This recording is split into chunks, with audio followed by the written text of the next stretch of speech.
Unionist party, इन्होंने Simon commission का समर्थन करने का निर्णय लिया।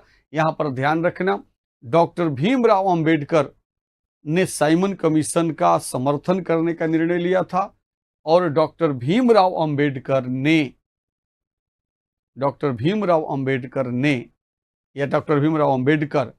साइमन कमीशन का स्वागत करने के लिए बंबई में जो स्वागत समिति का गठन किया गया था, डॉक्टर भीमराव अंबेडकर उस स्वागत समिति के सदस्य थे। डॉक्टर भीमराव अंबेडकर उस स्वागत समिति के सदस्य थे। और यहां से आप सिलसिला को देखोगे और आगे चलते हुए आगे तमाम ऐसी घटनाएं होंगी जहां पर आपको अंबेडकर राष्ट्रीय आंदोलन से अलग धारा में दिखाई देंगे। भारत का संविधान बनाने में डॉक्टर भीमराव अंबेडकर की भूमिका बेहद महत्वपूर्ण है। हालांकि यहां पर भी ज्यादती वाली बात होती है, या है ना, किसी एक व्यक्ति को पूरा श्रेय देने वाली बात होती है कि भारत का संविधान डॉक्टर भीमराव अंबेडकर ने बनाया। तो आप देखना, किसी का जो महत्व है वो तो रहेगा, उस महत्व को तो कोई नजरअंदाज नहीं कर सकता। लेकिन कई बार चीजों को इस रूप में देखना होता है ना कि भाई, जब कोई भी कार्य जब सामूहिक प्रयास से किया गया हो, तो सामूहिक प्रयास से किए गए कार्य का श्रेय यदि एक व्यक्ति को आप देते हो तो बाकी लोगों के साथ वो अन्याय होता है। यदि भारत का संविधान, कॉमन क्वेश्चन मैं आपसे करता हूं कि यदि भारत का संविधान डॉक्टर भीमराव अंबेडकर ने बनाया तो संविधान सभा में 299 लोग क्या कर रहे थे? भाई, संविधान का निर्माण तो 299 लोगों ने मिलकर किया ना। तो उसमें किसी की भूमिका थोड़ी ज्यादा महत्वपूर्ण हो सकती है, किसी की भूमिका कम महत्वपूर्ण हो सकती है, पर जो काम 299 लोगों ने मिलकर किया उसका श्रेय एक व्यक्ति को कैसे दिया जा सकता है? और मैं आपको बताऊं कि वो पुस्तक मेरे पास है जहां पर इस बात को बहुत एथेंटिक तरीके से लिखा गया है कि जब पार्लियामेंट में डॉक्टर भीमराव अंबेडकर से ये कहा जाता था कि आप भारत के संविधान के निर्माता है, तो वो चिढ़ जाते थे, क्योंकि उन्हें पता था ना, वो कहते थे कि ऐसा बोल के आप मेरा अपमान कर रहे हो, आप मेरा सम्मान नहीं कर रहे हो, क्योंकि उन्हें पता था कि भारत का संविधान उन्होंने अकेले नहीं बनाया बल्कि 299 लोगों ने मिलकर बनाया। हाँ, कानून की जानकारी के मामले में डॉक्टर भीमराव अंबेडकर का ज्ञान का लेवल बहुत ऊंचा था और इसी वजह से आप देखोगे कि उनकी तो सदस्यता भी चली गई थी। डॉक्टर भीमराव अंबेडकर की संविधान सभा की सदस्यता भी चली गई थी, क्योंकि संविधान सभा के सदस्य वो कहां से निर्वाचित हुए थे? पूर्वी बंगाल के जयसुल कुलना चुनाव क्षेत्र से, और पूर्वी बंगाल तो पाकिस्तान में चला गया।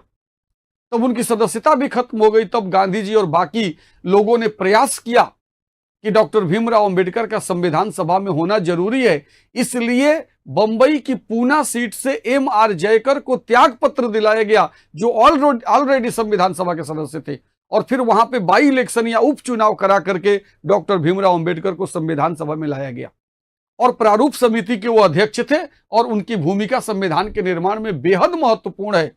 लेकिन भारत का संविधान अकेले डॉक्टर भीमराव अंबेडकर ने नहीं बनाया था। तो इस तरह से आप देखो, इस प्रश्न को इसी रूप में लेना कि यदि कोई कह दे कि भारत को आजादी गांधी ने दिलाई, तो भारत को आजादी गांधी ने दिलाई, तो भारत की आजादी में जो सैकड़ों लोगों ने अपना खून बहाया उनका क्या होगा? भगत सिंह, चंद्रशेखर आजाद, अशफाक उल्लाह खां और राम प्रसाद बिस्मिल की कुर्बानी कहा जाएगी यदि भारत को आजादी गांधी ने दिला दी? तो जो सामूहिक प्रयास होता है ना, वहां पर हमें देखना होता है कि किसी व्यक्ति का महत्व ज्यादा हो सकता है, कोई व्यक्ति सिस्टम को लीड कर सकता है, और उसमें जितने लोगों का योगदान है उन सबके योगदान को हमें मानना चाहिए कि भाई इतने लोगों ने मिल करके ये काम किया था। भारत की आजादी के लिए सैकड़ों लाखों लोगं ने कुर्बानियां दी, अपने खून बहाए, कष्ट सहे, उन सबका भारत की आजादी में उतना ही योगदान है। तो इस तरह की चीजें आप देखोगे कि तमाम जगहों पे मिलती रहती हैं। तो यहां पर भी मैंने आपसे कहा कि डॉक्टर भीमराव अंबेडकर का संविधान के निर्माण में जो भूमिका थी वो बेहद महत्वपूर्ण थी, लेकिन राष्ट्रीय आंदोलन में उनकी भूमिका निगेटिव है। और राष्ट्रीय आंदोलन में उनकी भूमिका निगेटिव क्यों है ये भी जान लो। गांधी जी को, अंबेडकर को हमेशा लगता था कि जो गांधी हैं और जो बाकी जो कांग्रेस है वो दलितों का उत्थान करना नहीं चाहती है, बल्कि दलितों का उत्थान करने का दिखावा कर रही है, और इस वजह से उनका मानना था कि ये लोग दिखावा करते हैं, ये वास्तव में दलितों का उत्थान करना नहीं चाहते हैं। और कहीं ना कहीं उनके जेहन में दलितों का मसीहा बनने का भी भाव था। डॉक्टर अंबेडकर भी तो इंसान थे। तो इसके वजह से आप देखोगे कि ये चीजें, अब जो भी उनका कारण था, उन्होंने हर जगह राष्ट्रीय आंदोलन के दौरान हर मोड़ पे वो कहां पे खड़े दिखे देंगे, हर मोड़ पे वो कहां खड़े दिखाई देंगे, ब्रिटिश हुकूमत के साथ।